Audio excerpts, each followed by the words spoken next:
Greetings, all Star Wars collectible card game enthusiasts. It is time for another box opening, apparently. This might be the last one for a while. These are getting kind of expensive, so I might put a hold on these, but this one's a big one. Well, big one for me, anyway. What we got is 20 cards, all set to be open, and without further ado, let's do it. I like the boxes they send with these. These have been useful for storing stuff. We're doing another SGC submission. And that is cumbersome. Alright, give me 1 second. Just going to undo that right there. Stick that stack right there.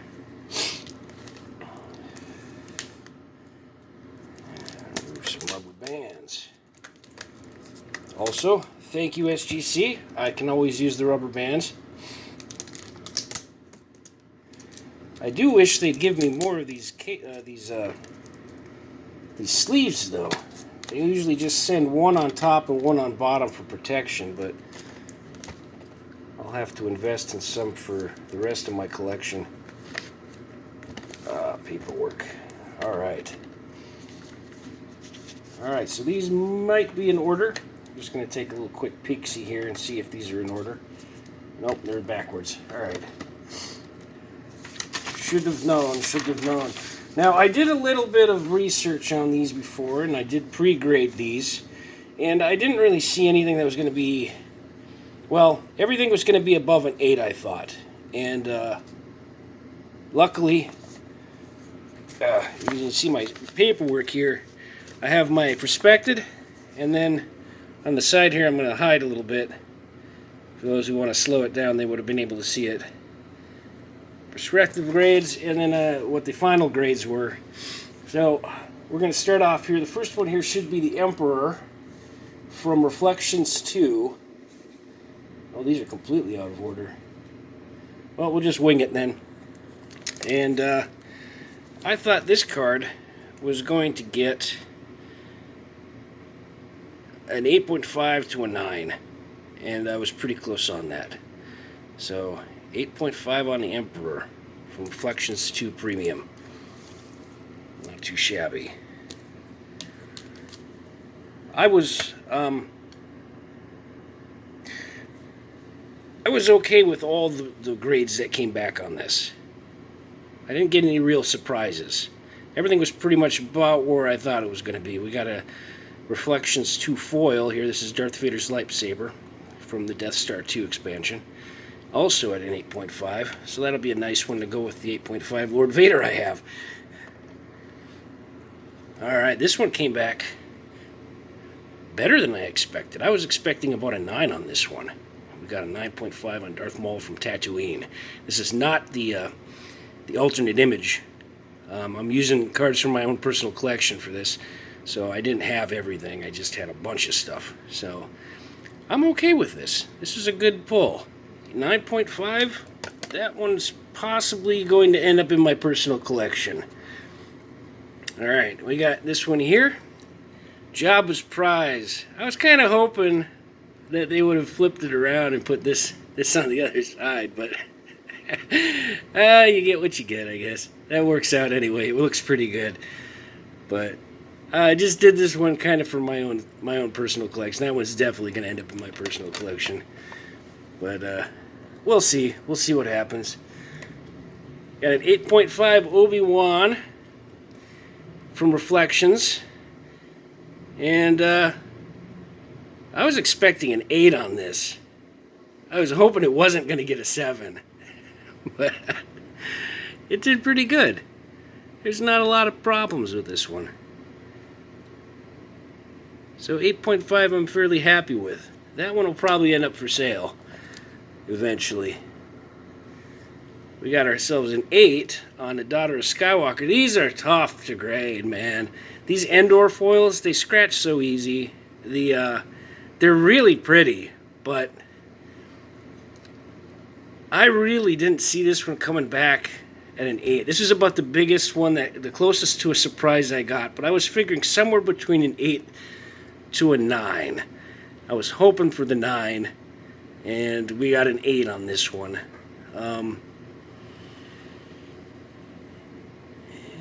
Probably centering related, I'm guessing, on this one. But it could just be that there was some lightening on the edges on the black. And I wouldn't call it chipping, but when the printers printed these ones, that black coat they'd put on would sometimes get a little weak, and you'd be able to see foil through it. But, oh, there's a little bit of white up at the top here that I'm seeing. I'm going to adjust my lighting here a little bit so I can see a little bit better here. But yeah, there's a little bit of edge. We're not terrible. A little bit over on this side here. Centering is an issue on this one. You can obviously see it's left heavy, but yeah, I guess an 8. I'll live with an 8 on that one. We got another. Just gonna adjust the lighting a little bit better here. All right, we got another 8.5 on a Millennium Falcon from Reflections. This one's got a foil line, and I knew it had a foil line, and I'm going to see if I can show you that foil line here. But it's right here going across, right where the satellite dish is on the Falcon, and it's not a bad foil line, but when you know it's there, it's there. And I'm having a hard time getting it to show up on here. No, I can't get it. Well, anyway, it's there. It's a definite foil line on that one. So 8.5 I'm pretty happy with on that one. I'll probably end up selling that one. This one I like. This one I sent in. This it got a 9. And I'm a little shocked on that one. This is my first Boba Fett. Pulled from a Cloud City pack as soon as it came out. I played with this card. Sleeves, of course, but this was before the double sleeving for Magic kind of took hold. But so it was just a single sleeve, usually switch sleeves. There is some surface wear on it, but I'm okay with a 9 on this one. Centering on it's pretty decent. It's a little bit bottom heavy. It's got a couple little issues, but surface wear still looks. But you know, I'm happy with a 9 on that one. That one came back all right. I'm going to get that one a little closer look. Yeah. Boba Fett. Cloud City. Non-foil. That one's a good one. I got a couple foils of them, too. This one here is an 8.5 Boba Fett from Reflections. It's one of the super rares. This one, it had a couple issues. It's a little bit, you know, most of these Reflections ones, I noticed the centering is a big issue with these, especially from the first set of Reflections. And it's really tough finding one that's really nice spot-on centering. Surface is also an issue with these. They tend to scuff. They have this film on them you had to clean off. Yeah, I'm guessing this one got docked because of a couple little white issues on that, and the centering is really not optimal, but it's still a really nice looking card. Boba Fett. We got another Boba Fett. This one came back in 8. Also, I'm guessing centering is probably an issue. Surface is a little bit. The front looks pretty good. It's got some of that feathering on the edges. Centering, big one. It's got a little ding down on the bottom there, it looks like, and some whitening. Looks like that's a manufacturer. If you can see it here. See that manufacturing. Yeah, you gotta love their cutters, man. One of the things people ought to realize about these Star Wars cards is they were coming out at the time that baseball cards had started shooting for 10s. And what I mean by that is, in the 90s, in the early 90s, everything was like tops quality, you know, and then Upper Deck came out, and they started having a higher quality card. The paper was better, the photos were better, the printing was better, and they were moving towards that. It was just about the time that graded stuff started being of importance in sports cards. And what happened was, over time, they just kept getting better quality. They kept doing better stuff, mostly because of the collapse of the market on the baseball cards. So you saw that a lot with comic books too. They were doing kind of the same thing. They had abandoned the old newsprint and it started going more like a photo paper for a lot of stuff. And now everything's just really nice papers and stuff like that. Well, a lot better than it was. Still not perfect, but with these Star Wars cards and most of the playing cards, I noticed they kind of cheaped on the printing process for a lot of these. And what I mean by that is they were expecting people to play with them. So they didn't really figure, well, we don't have to bring out the most high quality card. And Magic really was kind of the gold standard for that. And Magic cards, they wore well for what they were. They were playing cards. They were supposed to be shuffled. Nobody really thought about doing sleeves when they first came out. That was something that kind of happened afterwards, and people just kind of acclimated to putting sleeves on the cards and then using the decks with the sleeves. And it's gotten to the point now where you double sleeve it and for the most protection on the cards. But, you're still playing with it, so it's still going to get a little bent sometimes. It's still going to get a little dinged. And Decipher really kind of wasn't the best card stock. So these are going to be really good cards to grade because the condition on them, well, it wasn't meant to be and stay pristine. They didn't print them to be perfect. They printed them to be played with. So I guess that's the point I'm trying to make on that one. But got another Boba Fett there. I did a couple Yodas. We got an 8.5 on a Yoda here. That one came up pretty good. Might keep one of these 8.5s from both the Boba Fetts and the Yodas for my personal collection, but I'll have to look at them a little closer. This one, it's got some surface issues on the front, and I knew that going in. But otherwise, not too bad. As you can see, the back looks pretty clean. There's a couple white spots here and there. 8.5 is okay with those. Those reflections ones are really tough to grade. Got ourselves an 8 in a Yoda. And centering, very, very heavy on this side here. A little heavy on the top, so not the perfect centering. Back is a little bit better, but you can see there's some surface issues going on there. Some edge wear, little, and that manufacturer ding at the bottom there again. There it is, look at that. Decipher with their dual stage cutting or whatever they were doing. They weren't cutting it all at once. I think what they did was they'd cut them all line by line, and then they'd put them through a second one, which would kind of clamp down and give us the rounded edges on it. That's the only guess I have to make as to why so many of these have so many defects on those corners. They're really tough to find one in a very, very good condition. Here's another 8.5. Also centering and surface for the most part. I'm happy with those. I knew those were going to be about an 8 to an 8.5. I just wanted to get them encapsulated, mostly just to have one and then maybe sell the other ones. Here we got a Chewbacca from Kashyyyk from Endor. It's another one of those Endor foils. This one came back pretty good. I was happy with the centering on this one.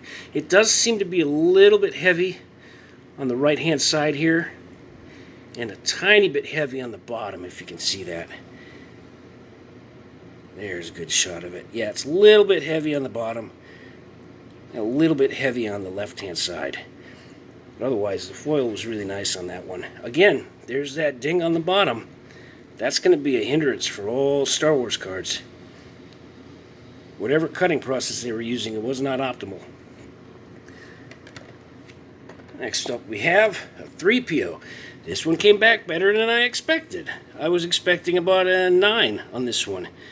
It had centering issues, and I know SGC especially, they're really kind of rough on the centering, which I'm okay with. I want them to grade it true, first and foremost. And I think for the most part, most of the companies do that pretty good. But SGC, they're a little bit sharper. I know PSA has a 60, I think it's a 60-40, where you have to be 60%, 40%. and even to get into like the 9s or 10s. But with SGC, I think they're a little bit harsher on that. I think you literally have to be 50-50 on SGC to get and that's 50-50 going across, 50-50 going up and down. So, which I'm cool with that. I dig that. I want them true grades. Give me true grades. No sleepy graders. Slacking on the job. But yeah, 9.5 on that 3PO. I'm happy with that. That one will probably end up in my personal collection. Alright, we got ourselves an 8.5 for Princess Leia Organa. This is from Jabba's Palace. It's not the foil version. Thought the centering was pretty close. It's a little heavy on this side. It did have some, like most of those cards from the Premier, not so much Premier and Unlimited, but those ones had even more problems. But after, I think Dagobah, they started putting more of a gloss on them. And that gloss has a tendency of wearing real easy. And you'll end up with just the slightest bit of scuffing just off of any sort of motion, and that includes being in the packs as they were on the shelves. If that moved around, it would just scuff ever so slightly, and it would just keep increasingly getting more scuffed as you shuffled through, like as we can see right there, some surface issues. 8.5 is okay with that. I expect a lot of those cards up to maybe about Endor. Endor had a little bit better gloss, but for the most part, it was suffered from the same thing all the way through the run of the cards, all the way to Coruscant. So here we have a Jodacast from Reflections 2 at a 9.5. I did this one kind of because I thought this one might pull a 10. The centering was really good on this, if not just a little tiny bit top heavy. But also, I thought the surface on this was really good.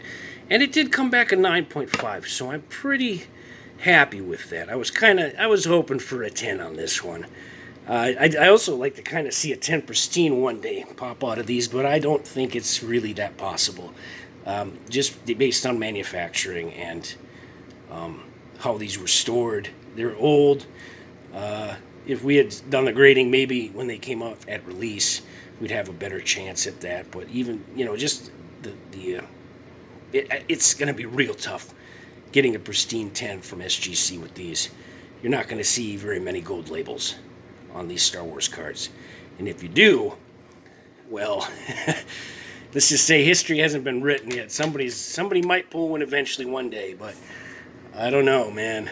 I don't know. Here we go. This one was from my personal collection. This one, when I got it, it had a little bit of a dot there on his robe, and it's not going to be easy to see it. And I think what it was a piece of dust, because it's got print on the outside of the dust. Hey, that's going to be a tough one to see. But it's right there at the top of his robe, right at his neckline. Lightsaber side, right about, if you can see my thumb, I'm going to try to point it with my pinky, right about there-ish. It's a little tiny dot that is a little three-dimensional. And that was about the only thing I saw on this card that had some issues. Otherwise, maybe centering, but that's, yeah, definitely centering on this one. But otherwise, this one looked really clean. And I thought that one might have a chance at a 10, but except for that dot, man, which I'm thinking, that's why it got bumped down to a 9.5. But that one is almost a 10. I think that one might have made a 10 if that dot hadn't been there, that little piece of dust. You gotta love this stuff. It's like gambling. All right, last but not least, we got ourselves a Darth Vader from Unlimited. And that one came back an 8.5. I'm happy with that. Anything above an 8 on these, for the white border, and especially for the limited. Oh, they labeled that wrong. Premier Limited, and then they put white border. Uh-oh. Well, anyway, the limiteds, the chipping issues on the black borders are much more visible, but SGC, they use a spectrometer, so you don't, even if you send in the white borders, you're going to get a true grade or a more true grade than somebody just looking at it and saying, oh, well, it's white border, I can't see the chipping, therefore I'm going to give it a higher grade. They'll see the chipping, even if it's white border. And anything from Premier is going to be tough to grade. But 8.5, I am happy with that. I'm happy with that. And we'll just do a quick run through again. We got Vader at an 8.5. Obi-Wan with his stick for a 9.5. Jodocast. Also, this is one of my favorite cards. I used to play with this one too. I'm surprised it survived in such good condition. We used to call him Bargain Fett. He's 1 point cheaper, and he's good with weapons.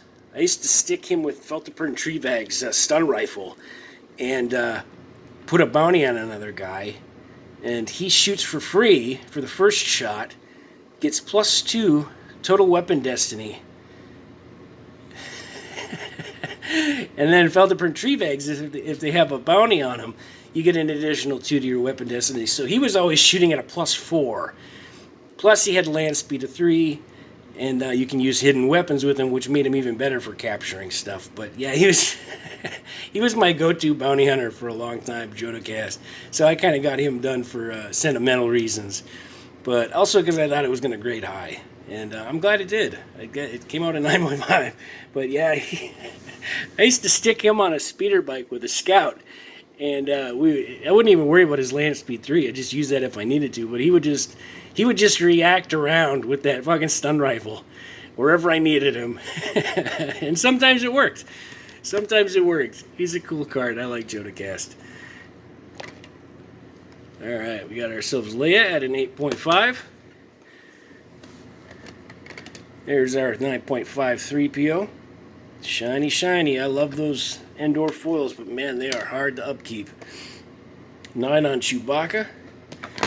These ones are severely underpriced right now. I don't know why it is that the Endor foils seem to call in a lower premium than most of the other foils, and I think that might have to do with popularity.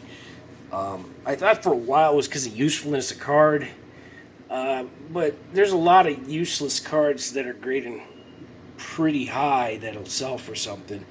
And stuff that, I mean, most of it is pretty useful for the most part. So there's still that element where useful equates premium, where the price goes up. And I think a lot of that has to do with how the Players Committee is handling the card game. And I have some theories on that. I think what they're doing is they're, and I agree with this to some point, but I think they're suppressing the prices a little bit. Because they're fighting a losing battle on that front, though. Eventually these things are just going to go in the same direction as Pokemon and Magic the Gathering. But as it stands right now, a little price suppression on these to help new players get the cards that they want is not such a bad thing. And since it's not being printed anymore, and it does have a steadily growing its small player base still, well, I don't even know if you can call it small. It's a fairly decent, their tournaments turn out pretty decent numbers. And it's played all over the world still. Players Committee is keeping it alive, and they're doing a bang-up job on it. And I really don't blame them for trying to keep the prices low on these. I'd like to see more players. I'd like to see more players on these. But at the moment, and there is some contention with those of us that do get these graded, and we do face a little bit of that, but I haven't really faced much of it. I don't play with the best condition cards I have, and this is how I justify it.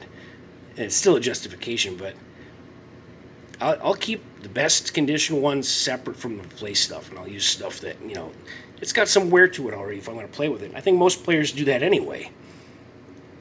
So if you have like a Yoda foil, you might choose to play with the Yoda non-foil instead. Or maybe you got a Yoda foil that's just not in best condition, something like that. And you grade the good stuff, and you play with the stuff that's already been played with, or has just, you know, you can kind of tell on most cards whether or not it's grade worthy. Like out of all of my collection, I probably still have about maybe 5 or 6 pages that might be grade worthy, that might pull an 8 or above, and that's what I'd be shooting for. For the rest of the collection, and we're talking tens of thousands of cards, I wouldn't even think about grading it. So those end up, either play cards or extras. You try to get rid of them. You try to move them. Here's Boba Fett in the 8. I should probably keep those together. Another Boba Fett in the 8.5. So that worked out. We got ourselves a 9 Boba Fett. We'll just do this here. Stick him right there. There's the Millennium Falcon in the 8.5. There's Daughter of Skywalker in the 8. I'm just going to speed through. My back is killing me. So I'm just going to move through here. 8.5 on the Ben Kenobi. Or I'm sorry, Obi-Wan Kenobi. Ben Kenobi being a separate card. There's the 9 on the... Yeah, I love that card. That was just a cool idea that they did. You don't put it in your decks, kids. But that is just a cool idea. That's... I think that's my only Han Solo. Huh. I should get a couple more of him graded one of these days. If I can afford it eventually. I do have plans to do more of it, but at the moment, I'm just going to take a break. So this is the last one for a bit. 9.5 on that Maul. That one worked out. I like that card. 8.5 on Vader's lightsaber. And finishing it off with the Emperor and an 8.5. It's not the Emperor everybody wants, but it's still the Emperor. I figured I'd get at least try to get one of each of the characters for personal collection or just for sale. So, well, there it goes. That's my video. I hope everybody enjoyed it. Do the thing with the likes or whatever. It doesn't really matter to me. That's not why I'm doing this. Have a good day.